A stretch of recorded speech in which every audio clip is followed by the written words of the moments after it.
President Sara Duterte, Wait lang po, oy, Armed Forces. Ka-Eric, saglit. Ka-Eric, idol kita. Doon sa Ka-Eric, idol kita doon sa paglaban sa mga rebelde ng ating bansa. Pero eto po, nananawagan si Ka-Eric. Pakinggan po nating maigi. Vice President Sara Duterte, Armed Forces of the Philippines, Philippine National Police, ang panawagan ng sambayanan for the Vice President. Wait lang, hindi kami sumasama dyan sa panawagan na yan. Kumbaga chill lang kami dito, no? Nakasuporta kami sa gobyerno. Kaya bawas-bawasan nyo yung paggamit yung panawagan ng sambayanang Pilipino. Siguro ang susunod na sasabihin nyo, ang panawagan ng mangilan-ngilang Pilipino. Ganun na lang.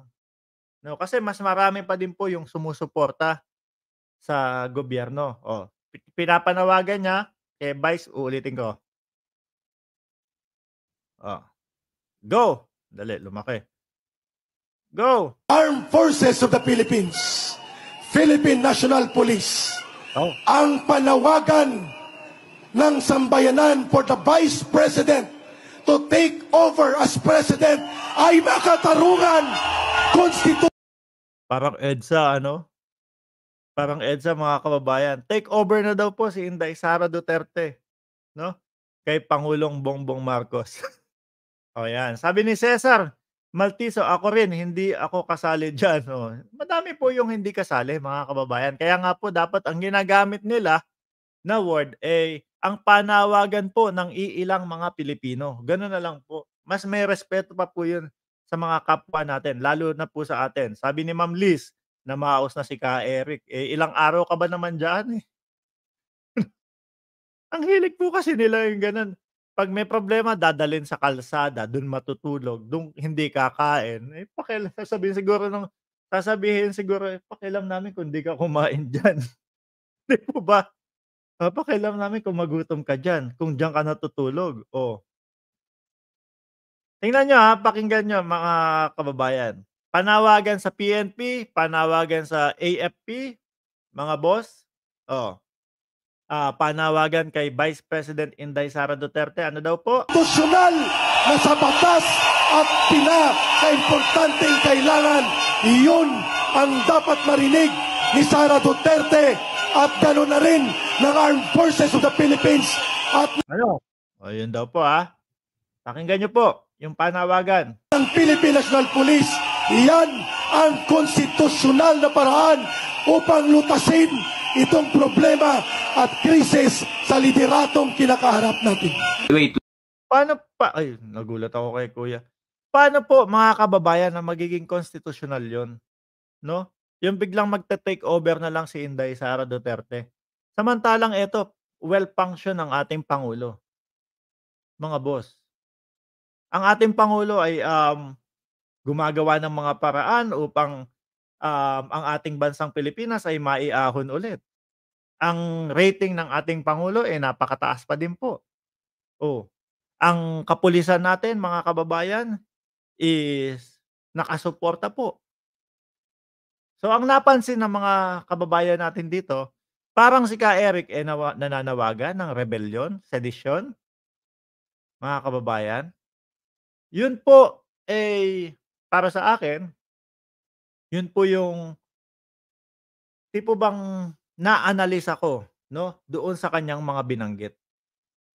Mga boss, uulitin ko po ako po ay kaisa na sumusuporta kay Ka-Eric at kay Dr. Lorraine Badoy, kay Pastor Kibuloy, kay dating Pangulong Duterte, doon sa pagsugpo po ng mga rebelde sa Pilipinas. Pero po, etong ganito, panawagan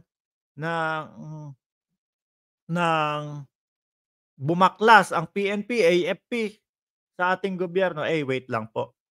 Hindi po kami kasama diyan. Hindi po kami kasali diyan, mga kababayan, no?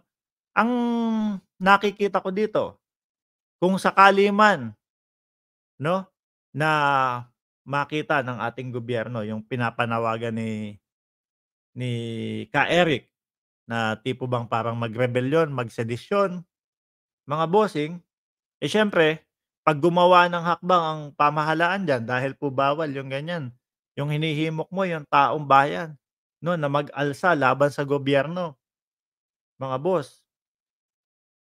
So 'pag gumawa nung hakbang, eh, yari na naman. Ano na naman po ang sasabihin nila, sinisikil na naman po yung kanilang mga karapatan 'no, sasabihin, eh, ginigipit na naman po sila, mga boss, 'di po ba? Kaya ako natutuwa sa mamamayang Pilipino 'no, although 242, viewers tayo ngayon, natutuwa ako kasi yung iba talagang late lang. Talagang doon sa replay sila nanonood nung ating live. Alam niyo, mga kababayan, kung kanino dapat tayo pumanig, 'no? Alam niyo kung, ano yung mga ginagawa ng ating gobyerno upang sa gano'n, eh, ang ating bansang Pilipinas ay patuloy sa pag-angat, mga kababayan. Etong mga 'to, naisip ko na nga lang po mga boss, eh, bigla kong naisip. Nung ako po ay, um Nung ako po ay sumusuporta nung eleksyon, sabi nila, may narinig po tayo nun, eh, pinagbibigyan nila 'yan, si PBBM at pagkatapos after 2 years, eh, sa kanila ibabagsak para i-take over si Inday Sara Duterte.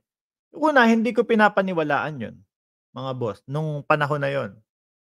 Pero ngayon po, yung mga kaganapan 'no, na nangyayari ngayon, mga bossing, sabi ko, "Wait, mukhang nagkakatotoo yung mga sinasabi dati."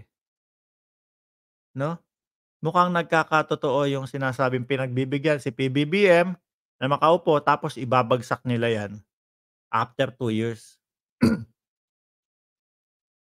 Sabi ni Hari ng Sablay, dating Makasara Duterte ka boss. Hanggang ngayon, 'no, ako na lang, alam ng mga viewers dito, ako na lang yung natitira na naniniwala, 'no, hindi ko sure kung ako na lang, na naniniwala na may unity team pa at pinagdadasal ko pa din na may unity team pa.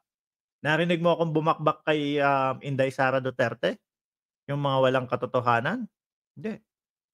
Ang binabakbakan natin, yung mga Duterte na may mga kasinungalingang pinagsasasabi. Dun tayo, 'di ba? So sabi ko, mukhang totoo yung bali-balita dati, yung plot na ginagawa 'no, na pagbibigyan, 'pag nanalo na, eh, sabay sisiraan, ibabagsak para makabalik agad. Ang problema nila yung taong bayan, mga kababayan, 'no? Hirap silang papaniwalain po doon sa mga isinisira nila kay Pangulong Bongbong Marcos, kay First Lady Liza Marcos. Hirap silang papaniwalain ang taong bayan. Kung ano-ano na yung binato nila, nagdodroga, oh, ano pa ba yun? Meron pang nasa watchlist ng PIDEA, lahat wala, 'di ba? Lahat walang ebidensya. Kaya sabi ko nga po mga boss, eh, kapit lang po tayo sa gobyernong ito. Ang gobyerno ni Pangulong Marcos, ginagawa po ang lahat, mga kababayan, upang maiangat ulit ang bansang Pilipinas. Maraming salamat po and God bless po sa ating lahat.